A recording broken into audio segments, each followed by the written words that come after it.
पीछे वाले लोग तुम तो बना सुस्त हो, भगवान का जिक्र क्यों नहीं मन से बोला? मन से बोलो। भगवान का जिक्र बोलने से हृदय में जो पाप रूपी विचार होते हैं सब जल के राख हो जाते हैं। जोर से बोलो, बोलो आनंद कंद भगवान की। मेरे प्रिय भक्तों, इस पावन स्थली पर श्रीमद् भागवत सप्ताह पारायण का आज पंचम दिवस है।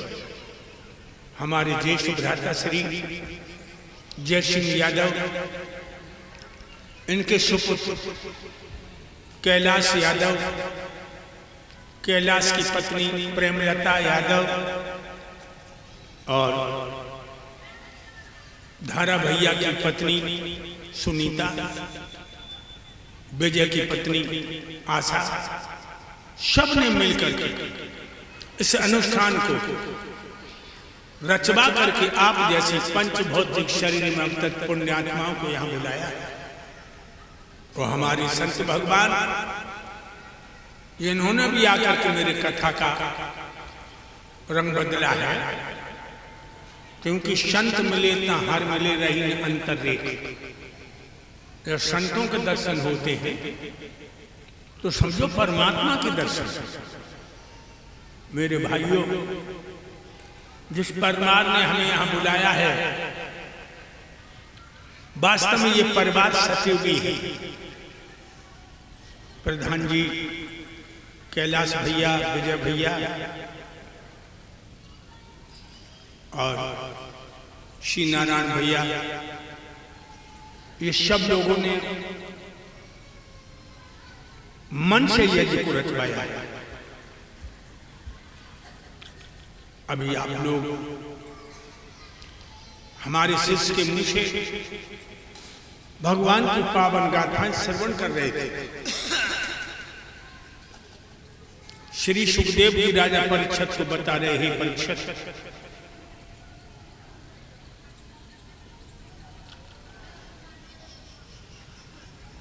चंद्रमा का अनसुईया का पुत्र हुआ चंद्रमा, चंद्रमा का हुआ बुध, बुध का हुआ पुरुरवा, पुरुरवा का हुआ राजा आयो, राजा आयो का हुआ था राजा नहुष, राजा नहुष का हुआ राजा इयाद।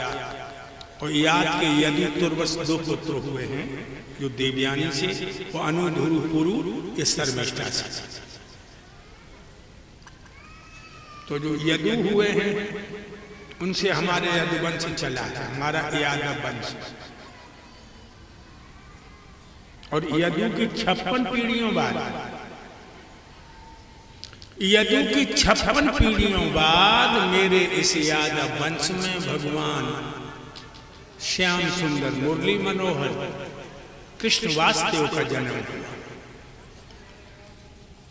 राजा बाहुक हुए हैं, उनके पुत्र हुए उग्रसेन। ये उग्रसेन बड़े धर्मात्मा राजा थे। इनकी प्राण प्यारी दुल्हन का नाम है पवन रेखा, जो सतियों में लिखी जाती है। भक्तों, पवन रेखा बड़ी सुंदर है। और वो कहावत तो तुमने सुनी होगी कि अति गुणी सो निर्धनी, अति सुंदर सो बांझ। ज्यादा विद्वान होते हैं धन को इकट्ठा ना करते विद्वान, हम जैसे तो मूर्ख हैं, ये धन के पीछे भाग जाते। और जो औरत ज्यादा सुंदर होती है, कुदरत को नियम है, वो बांझ होती है। रानी पवन रेखा कोई औलाद पैदा नहीं हुई। राजा ने कभी अपने प्राण प्यारी के दिल को नहीं दुखाया कि तू बांझ है, तेरे संतान नहीं, तूने मेरे खानदान का दीपक बुझा दिया। इन शब्दों का प्रयोग नहीं किया। भक्तों, एक बात और बता, घर तो वो स्वर्ग है जहां में पत्नी पति को परमेश्वर माने और पति पत्नी को घर की लक्ष्मी, वो घर स्वर्ग है। इसीलिए बताया कि कभी पत्नी को डांटना नहीं चाहिए, कभी अपनी पत्नी को मारना नहीं चाहिए। बहुत से लोग रामायण की चौपाई ले लेते हैं, ढोल गुमार शुद्ध पसनारी सकल ताड़ना कहिया लिखा है। लेकिन तुलसीदास ने लिखा है तारण। अगर प्रतारण लिखा होता तो तुम मारते। तारण का अर्थ है उद्धार और तारण का अर्थ है कसौटी। औरत पे हाथ मत कभी उठाना। जो हम देख रहे लोग बहुत बुरी तरह मारे पड़ते। जिला बाराबंकी में हमारी कथा हो रही, लखनऊ से आगे सवेरे हम लोटा लेके शौच के लिए निकले, लड़का चिंता बाजार संग्रह। सो एक आदमी अपनी औरत को मारे आंगन में। कैसे मारे? जैसे घोड़ी के पांव बांधे जाते हैं, घोड़ी के जैसे पांव बांधो, दे लाठी लगो। मैंने जाते कि हम लला ले कमंडल ले ले, हम बचा ले, कसाई मारी डाल रहे हो। जाने गई गुरु जी ढंगा ना जाइयो, लाठी तुम्हारी मार दी, गुस्सा में है। हमने कहा हमें नहीं मारे, जा जाओ कमंडल भीतर गए। ऐसे कसाई भी अपने पे छुरी नहीं धरता जैसे तू मार रहा है। सोई बने लाठी फेंक दे, बोलो गुरु जी जब बात नहीं मानते। हमने कहा और तेरी तो एक ही ना मानते, कबो को हमारी दो में एक ही नहीं मानते, तेरी तो एक ही नहीं मानते, तो कबो को हमारी दो में एक ही नहीं मानते। या को मतलब ये नहीं है किसकी खाल खींच दो। तो भक्तों कभी औरत पे हाथ मत उठा। वैसे एक बात बता, इन पे गलती तो हो जाती है, इन पे गलती तो हो जाती है। जब गलती इन पे हो जाए तो इन्हें मारना नहीं, प्यार से समझाना। और मेरा दावा है मार से नहीं मानेगी, प्यार से मानेगी। ध्यान रखो। और अगर प्यार से समझाता तो नहीं मानता, जैसे समझाता तो नहीं मानता। तो एक मार हम तुम्हें बता दें, यही मार घर में हम यूज किया करते। पहले तो समझा और न माने तो कछुन करो, बोल वो बंद कर दे। द्वारे समझते बोलो, घर में जाओ भोंरा से भरना। जो जान लेकर रूठ गए 2 दिन न बोलियो, तीसरे दिन तुम्हारी पांच पकड़ लिया। अब कि मन जाओ, ऐसी गलती हम कभी नहीं करें। अब कि मन जाओ 2 दिन हो ये नहीं बोल तो पेटम भभू के सोचते। अब कि भक्तो 2 दिन कर रही करे रहो। जब औरत को पति रूठिया तो मन घर अच्छो लगे, न आंगन अच्छो लगे, न लली लला अच्छी लगे। मारना नहीं। एक गीत सुना तुम्हें बड़ा सुंदर याद।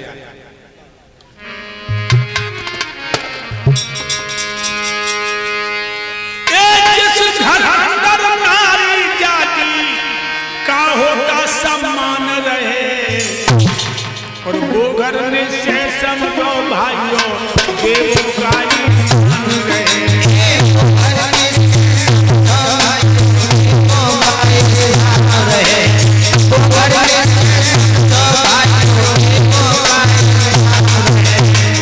एक बात को दिमाग में रखना। नंगला मधु वाले हो, 30-32 साल बाद तुम्हारे दर्शन हुए हैं मुझे। मैं तड़पता रहा तुम्हारे नाम के लिए, मन ही मन में से सजता रहा कि भगवान कोई दिन आएगा। लेकिन धारा भैया ने, विजय भैया ने, कैलाश भैया ने दर्शन करा दिए।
जिस घर अंदर नारी जाति का होता सम्मान रहे, और वो घर निश्चय समझो भाइयों देवों का स्थान है।